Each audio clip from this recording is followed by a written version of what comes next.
अस्सलाम वालेकुम जी। मैं हूं फ़हद मुनीर। आप देखें फ़हद मुनीर यूट्यूब चैनल। पिछली वीडियो में हमने बात की थी बाजवा साहब की जो एक्सटेंशन हुई 6 महीने के लिए सुप्रीम कोर्ट के ऑर्डर से, और स्टॉक एक्सचेंज में जो बेहतरी है, जो क्रिकेट के ग्राउंड से पाकिस्तान के लिए अच्छी खबर आई है। इस वीडियो में हम बात करेंगे स्टॉक एक्सचेंज वाले जो मामला है इसको आगे लेके चलेंगे कि स्टॉक एक्सचेंज में बेहतरी किस तरह आ रही है और पाकिस्तान के लिए क्या क्या अच्छे जो समरात हैं आने वाले हैं। उसके अलावा हम बात करेंगे फॉरेन फंडिंग केस के हवाले से। तो सबसे पहले तो वही दरख्वास्त है आपसे कि चैनल सब्सक्राइब कर लें और बेल आइकन प्रेस कर दें ताकि आपको लेटेस्ट वीडियो का जो नोटिफिकेशन है वो मिल सके, और वीडियो पसंद आए तो लाइक ज़रूर कीजिएगा। अब बात करेंगे हम सबसे पहले तो जो एक स्टॉक एक्सचेंज में बेहतरी आ रही है वो क्यों आ रही है। वो बेहतरी इसलिए आ रही है कि आपके जो सियासतदान हैं, जो मेन स्ट्रीम पार्टीज़ जो हैं आपके, उनका हिस्सा हैं जो ये लोग जब एक अभाम पैदा कर रहे थे लोगों में कि जनाब हम हुकूमत को भेजने वाले हैं, हम ऐसे ही नहीं उठ के आए, हम ये नहीं कर हम इस हुकूमत को चलने नहीं देंगे, हम ये करेंगे, हम वो करेंगे। तो उससे क्या हो रहा था कि उससे एक गैर यकीनी की सूरत हाल पैदा हो रही थी। ऊपर से बाजवा साहब का ये जो मामला आ गया, इसमें भी गैर यकीनी की सूरत हाल पैदा हो गई थी। तो आपके जो मुल्क में इन्वेस्टर था वो डरने लग गया था कि जिसने पैसा लगाना है, ज़ाहिर सी बात है उसको अपने पैसे की सिक्योरिटी भी चाहिए। उसको ये पता हो कि मेरा पैसा जो है ये सेफ लगेगा या डूबने का ख़तरा तो नहीं है। तो जब उनको ये लग रहा था कि हमारा पैसा डूब जाएगा तो फिर लोग आहिस्ता आहिस्ता हाथ खींच रहे थे। तो पहले तो जो इन्होंने धरना दिया वो नाकाम हुआ, फिर आगे से एपीसी की, फिर फॉरेन फंडिंग की, इसका एक शोर डाला, फिर इन्होंने डेडलाइंस देना स्टार्ट कर दी। 6 दिसंबर तो आ रहा है, 6 दिसंबर के बाद हम बात करें। हुकूमत तो है आपकी तरह, आपने आपका दावा जो है वो किधर गया। फिर 31 दिसंबर, कभी मार्च की बात हो रही है, कभी कहीं कुछ हो रही है, कभी कुछ हो रही है। तो बेयकीनी की सूरत हाल पैदा की गई थी। तो बेयकीनी की सूरत हाल आहिस्ता आहिस्ता ख़त्म होती जा रही है। बाजवा साहब, जो ही बाजवा साहब की वो जो है टेन्योर 6 महीने के लिए बढ़ा और एक हुकूमत को मौका मिल गया कानून साजी करने का, तो इन्वेस्टर का एतमाद आहिस्ता आहिस्ता बहाल हो गया। इन्वेस्टर को पता है, ताजिर बरदरी को पता है कि हमें चलना इसी हुकूमत के साथ है, हमें कोई और हुकूमत नहीं आ रही पाकिस्तान में, हमें चलना इसी हुकूमत के साथ है, बिजनेस इसी हुकूमत के साथ करना है, इन्वेस्टमेंट इसी हुकूमत के साथ करनी पड़ेगी। तो आहिस्ता आहिस्ता पाकिस्तान में बेहतरी आ रही है। दूसरा, इंतहा की बेवकूफ़ियाँ मार रहे हैं आजकल। कल अगर आप कल की हवाले से, क्योंकि कल मैं एक गैदरिंग में बैठा था तो एयर वाई चल रहा था। तो जो इनकी ट्रांसमिशन चल रही थी 2 बजे के बाद, जब ये फैसला आने वाला था, भी आया नहीं था फैसला। तो कमर जमान कायरा साहब को लिया गया फ़ोन पे, और कमर जमान कायरा साहब जिस तरह की बातें कर रहे थे, इतने सीजनड पॉलिटिशियन है, इतने बड़े पॉलिटिशियन हैं, इतने वो जिसे कहते हैं कि रिफाइंड आदमी हैं, लेकिन कल जिस तरह की वो बातें कर रहे थे तो एक तरह से मैं हैरान परेशान था कि ये कौन बात कर रहा है। ये कोई गली का जो होता है एक थड़े में बैठा हुआ आदमी, वो बातें कर रहा है, ये कौन कर रहा है। क्योंकि खान साहब को वो ताना मारते हैं यूटर्न का, तो यूटर्न तो वो खुद ले रहे थे बार बार। कभी वो कह रहे थे ये हुकूमत हमसे बात करेगी तो हम करेंगे 6 महीने की बात, क्यों 6 महीने हम इस हुकूमत को चलने नहीं देंगे।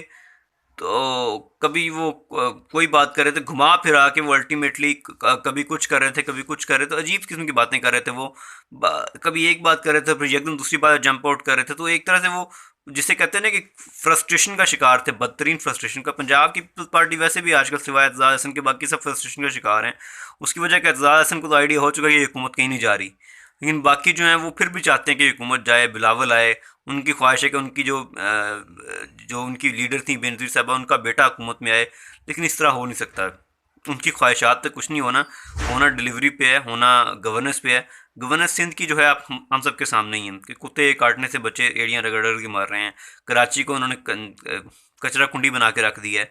तो इस हवाले से बहुत सारी बातें हो रही हैं, बहुत सारी डिबेट्स होनी है अभी। तो ये चीज़ जो है ये अब कमर ज़मान कायरा साहब को भी समझनी चाहिए, पीपल्स पार्टी के बाकी लोगों को भी समझनी चाहिए कि आपका चेयरमैन तो खुद मौलाना फजल रहमान से लड़ रहा है। मतलब जो पिछली एपीसी इसमें मौलाना फजल रहमान और बिलावल की अच्छी खासी तल्ख कलामी हुई है।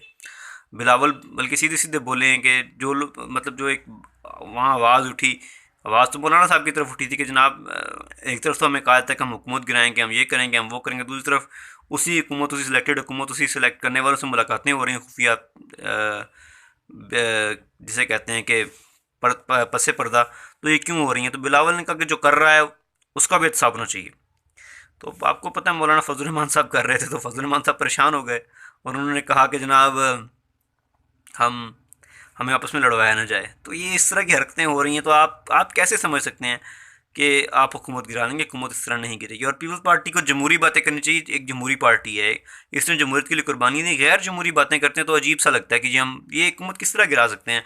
ना आपके पास कोई अक्सरियत है, ना जो सिंध की हुकूमत है उसको भी ख़तरा पड़ा हुआ है। पीर पगाड़ा अशरफ इबाद खान और मुशर्रफ साहब की जो मुलाकात हुई है इसके बाद पीपल्स पार्टी को होशियार रहना चाहिए सिंध के हवाले से भी, कि सिंध के हवाले में से सिंध के हवाले से भी कोई इनके लिए अच्छी खबर नहीं है। अगर मुराद अली शाह अरेस्ट हुए तो फिर इनकी हुकूमत जो है उसका जाना ठहर जाएगा। बहुत कभी इम्कान आता है कि इनकी हुकूमत शायद चली जाए सिंध की भी, क्योंकि अब सिंध को भी इस तरह नहीं छोड़ा जा सकता।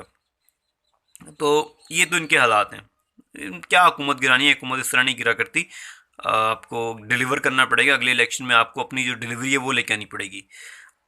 दूसरी बात फॉरेन फंडिंग केस के वाले से, तो फॉरेन फंडिंग केस की स्क्रूटनी कमेटी वो जो कह रहे थे कि रोज़ाना की बुनियादों पर होगा, चीफ इलेक्शन कमिश्नर 5 दिसंबर को जाने से पहले फैसला सुना के जाएंगे, ऐसा कुछ होता नज़र नहीं आ रहा। पहली बात तो ये है, क्योंकि एक तो रोज़ाना की बुनियाद पर समाअत नहीं हो रही, दूसरा समाज में जो आजकल हो रहा है वो उल्टा नून लीग के लिए मामला ख़राब हुए हैं। पीपल्स पार्टी तो अभी आई नहीं, नून लीग तो आई है। आज आज मोहसिन शाहनवाज रंजा साहब आए हैं, आगे जमा करा गए हैं सवालनामे के जवाब, तो 3 दिसंबर को दोबारा इनको तलब किया गया। तो 5 को चीफ इलेक्शन कमिश्नर साहब सरदार रजा खान साहब रिटायर हो रहे हैं। तो आप एक तो ये इन्होंने लोगों को यकीन दहानी करा दी कि जी हुकूमत जा रही है, हुकूमत इस तरह नहीं जा सकती। अगर फ़र्ज़ करें वो कलअदम करार देती भी तो आगे तो वफाकी हुकूमत के पास जाना था। वफाकी हुकूमत जिस पार्टी की आप उसको कलअदम करार देने की बात करें, वो किस तरह मानते हैं आपकी बात। उन्होंने supreme court, high court, ultimately ये लंबा खींचना था, और जब तक ये फैसला होना तब तक शायद हुकूमत की अगली बारी आ चुकी होती और शायद ये सारा मामला क्लियर हो चुका होता। तो पहली बात तो ये भी साबित होना बाकी, अभी साबित ही कुछ नहीं हुआ है। जब तक साबित, तब तक नून लीग पे भी साबित नहीं हुआ। पीटीआई की क्या बात है, नून लीग पीपल्स पार्टी जब तक साबित नहीं हुआ तो किसी पे साबित नहीं हुआ। पहली बात तो ये है, जब तक साबित नहीं होता तब तक कोई कुछ नहीं कह सकता है क्या होना है और क्या नहीं होना। तो ये एक बेयकीनी की सूरत हाल, प्रेशराइज करने की कोशिशें, और जिसे कहते हैं कि एक टैक्टिक्स खेले गए कि किस तरह मुल्क में इंतशार और इबाहम की कैफियत जो है वो जाए ना, लेकिन वो कैफियत ख़त्म हो गई आहिस्ता आहिस्ता, वो कैफियत बरकरार नहीं रह सकी। तो ये सियासी बेरोज़गारों के लिए अब कुछ नहीं है पाकिस्तान में, सीधी सी बात है। ये लोग अब खसियानी बिल्ली खंबा नोचे वाला हिसाब ही है इनका, खासकर मौलाना फजलुर्रहमान साहब का। असफंद यार वली इनके साथ नहीं है आजकल। वो भी जब धरने में आए थे तो उन्होंने अपने मियाँ इफ्तिखार साहब से कहा था कि मुझे किस गंद में ले आए हो। क्या चीज़ें हैं ये, क्या हस्तियाँ ये, इनको हर बात बात पे मज़हब कार्ड इस्तेमाल करें, बात बात पे यहूदी फलाने का ताना मार रहे हैं। तो ये क्या इस तरह किस तरह उसको गिराएंगे? इस तरह मज़हब कार्ड का इस्तेमाल करके तो कोई नहीं गिरने लगा वो। और वाकई उससे कुछ नहीं हुआ, और उससे उल्टा मौलाना साहब को नुकसान हुआ। मौलाना साहब का धरना धरनियों में कन्वर्ट हुआ, फिर धरनियों में लोगों को मार भी पड़ी आवाम से, और फिर उनको धरनियाँ भी ख़त्म करनी पड़ी। आजकल वो छोटी मोटी एपीसियाँ करके अपने आप को सियासी तौर पर ज़िंदा रखने की कोशिश कर रहे हैं, और अपना एक पब्लिसिटी स्टंट्स कर रहे हैं बार बार, जिनका फ़ायदा कोई नहीं है। अब देखिए, ये सन 2000 या 1990 की पॉलिटिक्स नहीं है, ये वो ज़माना नहीं है। अब मतलब मैं यूट्यूब पे वीडियो कर रहा हूँ, मैं बातें कर रहा हूँ, और बहुत से लोग हैं, सदीक जान है, उमर इनाम है, अदील वड़ाइच है, इस तरह के बहुत से लोग हैं जो वीडियोस कर रहे हैं, और बहुत से नाम हैं। ये तो मशहूर नाम है जिनका मैंने जिक्र किया, और बहुत से नाम हैं, राव अवैस हबीब। इसके अलावा जो हमारे जो मेन स्ट्रीम एंकर हैं वो खुद सारे यूट्यूब चैनल चला रहे हैं। साबिर शाकिर साहब चला रहे हैं, समी इब्राहिम साहब चला रहे हैं, मुबशिर लुकमान चला रहे हैं। और ये जो बातें अपने प्रोग्राम में शायद नहीं करते, पैमरा की जो आगे से रिस्ट्रिक्शंस हैं, तो वो यूट्यूब चैनल्स पे कर जाते हैं। तो सारी बातें तो लोगों को पता लग रही हैं, और सब्सक्राइबर्स इनके कई कई मतलब बड़े बड़े नंबर्स में हैं। तो उसामा गाजी हैं, मैं उन्हें कैसे भूल गया, उसामा गाजी हैं। तो इस तरह के लोग हैं। जब ये लोग हैं तो और लोग सुनते हैं इनको, लोग सदीक जान को पसंद करते हैं, लोग उसामा गाजी को पसंद करते हैं, लोग समी इब्राहिम को पसंद करते हैं, लोग अदील वड़ाइच, उमर इनाम, इन सबको पसंद करते हैं, इमरान वसीम को पसंद करते हैं। तो ये लोग जब इतने आप किस तरह सोच सकते हो कि जब ये इतना बड़ा, इतना एक मैसिव लेवल की इन्फॉर्मेशन एज है और इतना इन्फॉर्मेशन का दौर है, तो आप किस तरह समझ सकते हो कि आप बस अपनी बात करोगे और आपकी बात से लोग कायल हो जाएंगे? इस तरह नहीं होता है। आप इस्लामाबाद में 13 दिन आके बैठे, क्या हुआ? कितने लोग आए? आपके अपने लोग जाना स्टार्ट हो गए। बारिश हुई तो उसी वज़ीर आज़म जिसको आप गालियाँ दे रहे हो उसी ने आके आपके लोगों को फैसिलिटेट किया, और वो लोग कहने मजबूर हुए कि मौलाना तो मैं छोड़ के भाग गए थे। तो ये चीज़ नहीं हो सकती है। अब सियासी बेरोज़गारों के लिए पाकिस्तान में कुछ नहीं है। तो पाकिस्तान के लिए इंशाल्लाह जो आगे आने वाले दिन है वो बहुत बेहतरीन है, बहुत सी खुशखबरियाँ हैं। मलका मैक्सिमा आई हैं, उन्होंने कहा कि पाकिस्तान में मौजूद तरीन मुल्क है सरमायाकारी के लिए। उसके अलावा और बहुत से जो गैर मुल्की नुमाइंदगान हैं वो आने वाले हैं। पाकिस्तान का जो है कि इमेज पॉजिटिवली जा रहा है। कश्मीर के हवाले से दुनिया आहिस्ता आहिस्ता सवाल उठाना स्टार्ट होगी भारत से। तो पाकिस्तान के लिए तो आने वाले दिन बहुत अच्छे हैं। एयरफोर्स ने मशक़ें की हैं, बेहतरीन मशक़ें की हैं। उन्होंने अपने आप को एक बताया दुनिया को कि हम जदीद असले से लेस हैं। ये तो इंडिया के अपने लोग कह रहे हैं कि जनाब हमारी एयरफोर्स जो है पाकिस्तान की एयरफोर्स के ठहर नहीं सकती। अददी तादाद कुछ नहीं है। अददी तादाद का हिसाब अगर लगाएं वो भी फ़र्क नहीं रह गया है।